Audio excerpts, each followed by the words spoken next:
Guys welcome to my blog after long time होइन म चाहिँ लगभग 1 वर्ष बढी भयो क्या मैले ब्लग नबनाएको। अबदेखि चाहिँ रेगुलरली बनाउने छु। धेरैजनाले मलाई कोही दिन सोधिरहनु भएको थियो किन नबनाउनु भएको, अनि म धेरै पनि भएन 1 हप्ता भयो होला नेपाल बाटो फर्केर।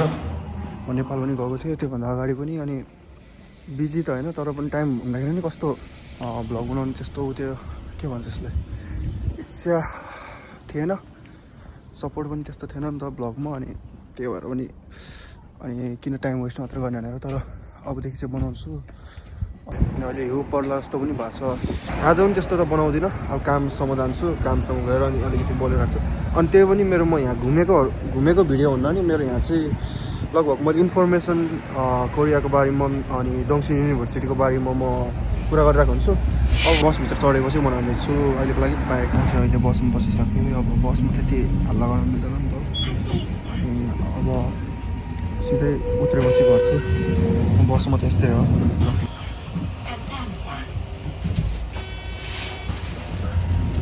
स्टेसनबाट थाहा भयो -3.8 डिग्री सेल्सियस रहेछ। त्यसैले म कानहरू पुरै दुखिरहेको थियो कि अब कपडा त्यसरी लगाएन। ठिकै छ, अब उत्रेपछि भिडियो बनाउँछु। सिधै म काममा पुगेपछि भ्लग बनाउँछु, किनभने अहिले म 4 मिनट लेट पनि भइसक्यो। अहिले चाँडो जानु पऱ्यो झन् भनेको। त्यो बसै ढिलो आइदिएर एउटा झ्याउ भयो क्या। अनि अब हिउँ परिरहेछ, बिस्तारै बिस्तारै हिउँ परिरहेछ। यस्तै छ यो ठाउँ, के गर्नु। हावा पनि धेरै चलिरहेको छ अहिले त। अनि काम चाँडो पुग्नु पऱ्यो, नभए चाहिँ फेरि अहिले चाँडो ढिलो पुगेर। तर भन्न चाहिँ त्यस्तो के भन्दैन मलाई, अरू ठाउँ जस्तो छैन मेरो, राम्रो ठाउँ छ।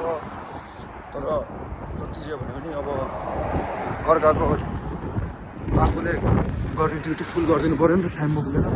भन्न त के भन्दैन, ढिलाइ पनि बसले लेट हुन्छ भनेर थाहा छ उनीलाई पनि। सो मेरो सवार जस्तो त्यो गाली गर्ने टाइपको छैन, अहिलेसम्म गाली गरेको पनि छैन, त्यस्तो काम बिगारेको पनि छैन। अनि कपाल पुरै हावाले उडाइदियो।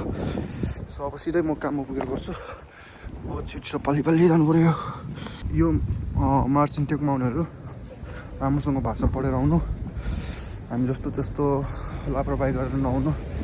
अहिले चाहिँ अब म काममा गएपछि बनाउँछु। पुग्न लाग्यो यहाँदेखि। अब ठ्याक्क बस स्टपमा उत्रेर म लगभग 5-6 मिनट हिँड्नुपर्छ, अनि पुग्छ। 9 मिनट लेट भयो के हुन्न, के गर्ने भइरहेछ अहिले। अब ल अहिलेको लागि राख्छु, म सिधै काममा पुगेपछि भ्लग स्टार्ट गर्छु। अब 12 बज्नु लाग्यो। मेरो लास्ट लाग्छु।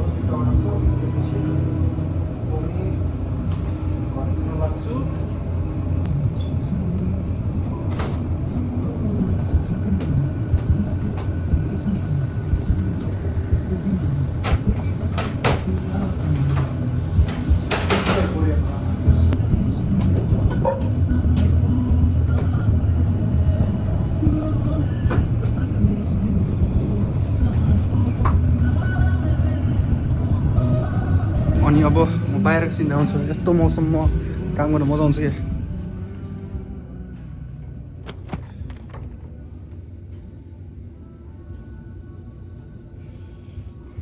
यस्तो मौसममा काम गर्नु मजा आउँछ। अब चाहिँ नभए त्यति बस्नु काम त्यस्तो गाह्रो छैन मेरो। तर कहिले कहिले अब बिजी हुनु जो पनि गाह्रो हुन्छ। अहिले यत्तिकै बस्ने हो। अब आजको लागि यति नै। अब अर्को ब्लगमा भेटौँला। ब्लग होइन, ब्लगमै भेटौँला अर्को ब्लगमा। कति दिनपछि आउँछ। अहिलेको लागि बाई बाई।